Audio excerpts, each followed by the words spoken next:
दोस्तों, पिछले श्लोक में श्री कृष्ण अर्जुन को यह बता रहे थे कि जब जब धर्म की हानि होने लगता है, अधर्म बढ़ जाता है, तब तब मैं धर्म की स्थापना के लिए अवतार लेता हूँ। उसके बाद श्री कृष्ण आगे कहते हैं, भक्तों की रक्षा करने के लिए, पाप कर्म करने वालों का विनाश करने के लिए और धर्म की भली भांति स्थापना करने के लिए मैं युग युग में प्रकट हुआ करता हूँ। यानी जब भी समाज में पाप बढ़ने लगता है, भगवान नर नारायण राम या कृष्ण के रूप में अवतार लेकर बुराई का अंत करने आते हैं और बुराई की अंत करके धर्म की फिर से स्थापना करते हैं।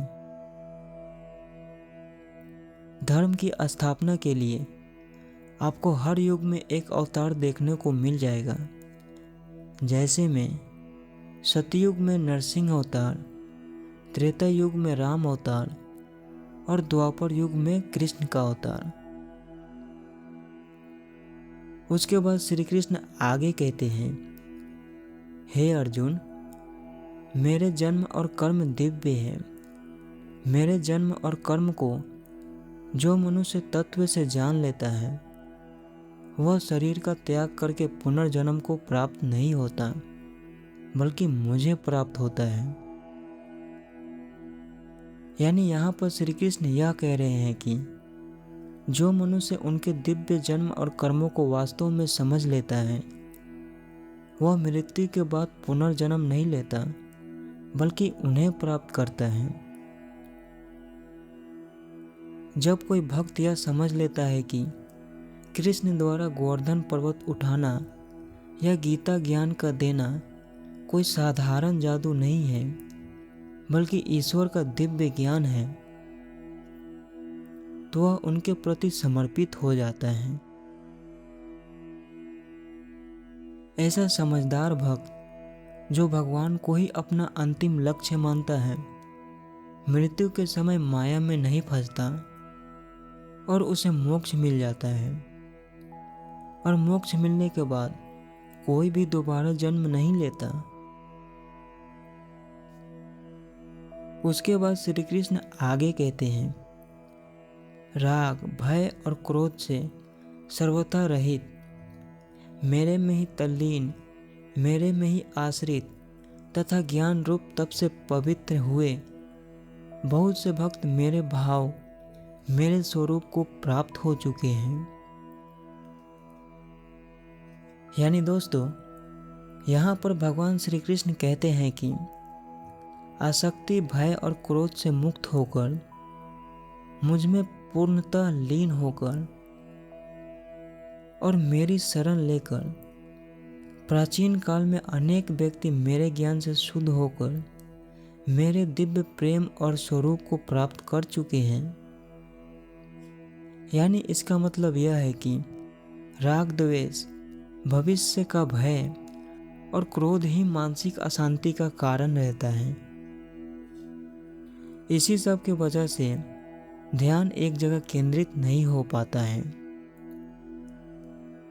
लेकिन अगर एक विद्यार्थी यदि परीक्षा के परिणाम से भयभीत न होकर सिर्फ अपने पढ़ाई पर ध्यान केंद्रित करे, तो उसका मन स्थिर रहेगा। इस श्लोक का सार यह है कि जो व्यक्ति सांसारिक इच्छाओं को छोड़कर ईश्वर में लीन होकर अपने कर्म करता है, वह निश्चय ही आत्म साक्षात्कार यानी सेल्फ रियलाइजेशन को प्राप्त कर लेता है। उसके बाद श्री कृष्ण आगे कहते हैं, हे पृथानंदन, जो भक्त जिस प्रकार मेरी शरण लेते हैं, मैं उन्हें उसी प्रकार आश्रय देता हूँ, क्योंकि सभी मनुष्य सब प्रकार से मेरे ही मार्ग का अनुसरण करते हैं। दोस्तों, यहाँ पर श्री कृष्ण बहुत ही बढ़िया बात कह रहे हैं। जो भक्त उन्हें जिस भाव से भजते हैं, वे भी उन्हें उसी भाव में फल देते हैं। इसका अर्थ यह है कि भगवान निस्वार्थ भाव से समर्पित भक्तों को मोक्ष और सांसारिक भक्तों को उनकी इच्छा के अनुसार फल देकर सभी के मार्ग का अनुसरण करते हैं। मैं आपको अच्छे से समझाता हूँ। यदि कोई भक्त भगवान को निस्वार्थ भाव से प्रेम करता है और सब कुछ उन पर छोड़ देता है, तो भगवान उसकी देखभाल एक माता पिता की तरह करते हैं, जैसा कि उन्होंने हनुमान जी या मीराबाई के लिए किया। यदि कोई व्यक्ति सांसारिक धन, यश या सुख पाने की इच्छा से भगवान की पूजा करता है, तो भगवान उसे वही सांसारिक फल प्रदान करते हैं, क्योंकि वे निष्पक्ष हैं। और जो लोग भगवान को नहीं मानते, वे भी अंततः भगवान की ही माया यानी माया के अधीन, जैसे धन, काम, लोभ की सेवा करते हैं। अनजाने में ही सही, लेकिन वो भी भगवान के नियमों के अधीन ही रहते हैं। यानी दोस्तों, हम लोग भगवान को जिस भाव से पूजा करते हैं, भगवान हम लोगों को उसी भाव से रिलेटेड रिजल्ट देते हैं।